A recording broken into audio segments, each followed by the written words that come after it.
Hey, what's up, everybody? Welcome to episode number 165 here on season number 2. And today we are getting into Acorns Recap July Edition. So these videos are meant for educational purposes only and not meant to be taken as financial advice. You're responsible for your assets and to properly protect them. So always please do your own research. Last month I reported that this Acorns account was not year-to-date positive.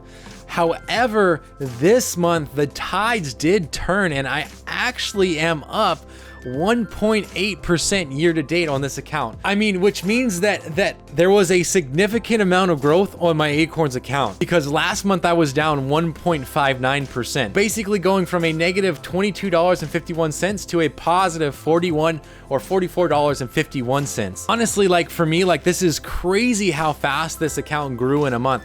Because like I think like it's the most conservative account I have, and yet it literally grew the fastest, like grew the most this month. Like I was thinking like later when I haven't crunched the numbers, like I had to go back and crunch them again because like there was no way that this account moved that fast this month, but yet it did. My gross on my Acorns account this month was $144.77, which is up from last month. Last month's growth was $73.55.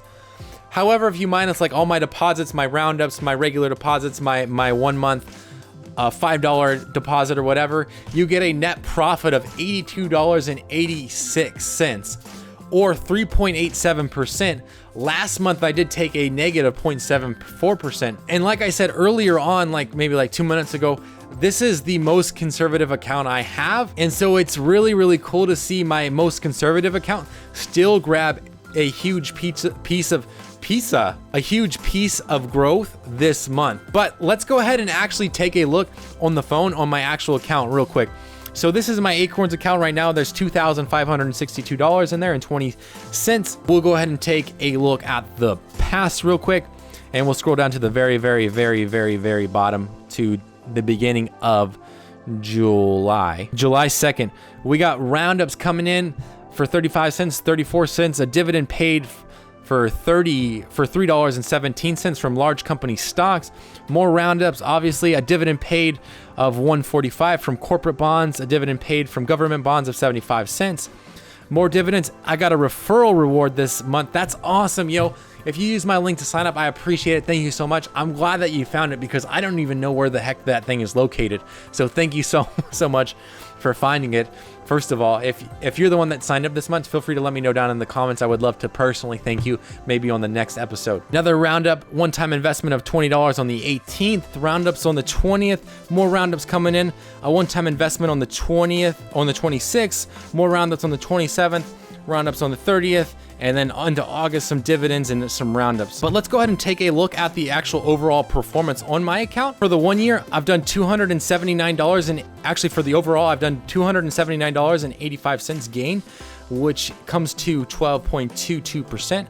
Over the 1 year, I've done $240.80, 10%. The 6 month, I've done, wait for it to load up for sure, 5.59% or $137.93. For the 3 month, I've done $80.38 or 3.24%.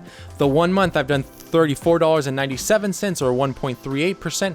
And then for the 1 day, I haven't lost or made any money. I am really excited to see where this account goes moving forward because it is my most conservative account. So for me, like it does show like dollar cost averaging does matter.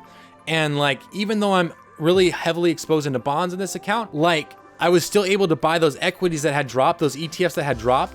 And so that way when they did run quite a bit for me. So I don't know what exactly ran this month because I don't really pay a whole lot of attention to it. I just kind of set it and forget it. That's the way that I do with Acorns.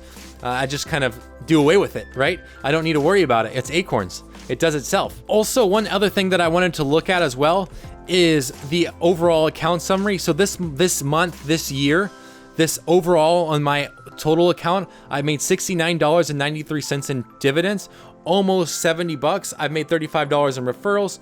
I've had a total gain loss of $272.85 on my account with an overall investment of $2,254.18. I mean, as you can see, my account has continued to grow. This account I've had for almost 2.5 years. So I'm interested to see the compound interest snowball effect work 3.5 years, 4 years, 5 years, when I start getting like a 50% return or something like that. Like for me, like it's really starting to show the investments that I made 2.5 years ago are really starting to make some good gains on my account. So I'm really happy with where it will go into the future. Anyways, we'll go ahead and leave right there. Let's jump into the question of the day, which is, what's the weirdest thing you used to eat as a child? And I don't know if this is like really that weird, but for me, like I think it is completely weird, and all my friends thought it was weird. And this was like junior high, early high school even. We coined the term a corn dog sickle. And basically it was like a frozen corn dog. Like it wasn't even like, because you can microwave corn dogs, you know what I mean? So it wasn't even like that. It was like literally frozen. And so I would just eat those cold. It was kind of like a popsicle, but not, you know what I mean? Super weird, right? Super weird. I know, like super weird thing to eat, right? Okay. Anyways, like, let's just be honest. But anyways, we will go ahead and leave right there. Like I always say, if you got any question regarding Stash, Acorns, Rob, M1 Finance, as well as general investing, business, Etsy, coaching, post those questions down below. Please don't forget to subscribe right up here. Check out these 2 videos right here and the link. And as always, thank you for watching. I really appreciate it.